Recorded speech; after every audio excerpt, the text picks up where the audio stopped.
आपण या व्हिडिओमध्ये पाहणार आहोत महाराष्ट्रीयन प्रेस नथ कशी घालायची।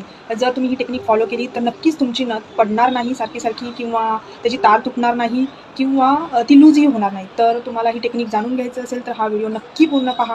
ही पाहू शकता, ही नथ आहे पिकॉक शेपची आहे। खूप सुंदर असं कलेक्शन आहे, पूर्ण गोल्ड प्लेटेड आहे आणि छान असं प्रेसची नथ आहे। तर तुम्हाला करायचं असं आहे की तुमची जी नाकाची साईज आहे तेवढीच ही नथ ओपन करायची, पूर्ण ओपन करायची नाही। जर तुम्ही पूर्ण ओपन केली तर ती तुटण्याची शक्यता तुटण्याची शक्यता आहे, किंवा ती लूजही होऊ शकते। सो आता ही मी तेवढीच ओपन करणार आहे जेवढी मला ती माझी साईज आहे नाकाची। सो हे पहा, तुम्ही पाहू शकता तेवढीच मी ओपन केलेली आहे। आता मी तशीच घालणार, तो तेवढाच पोर्शन मला धरायचा आहे असा हातामध्ये, बोटामध्ये, आणि मी ती पूर्णतः अशी हे घालणार आहे। हे पहा, तुम्ही बघू शकता मी कशी घालते, आणि ही पूर्ण आतमध्ये गेली पाहिजे। ही पूर्ण जर आतमध्ये गेली तर ती व्यवस्थित फिट बसते, परफेक्ट असा शेप येतो जो नथीला ऑलरेडी आहे।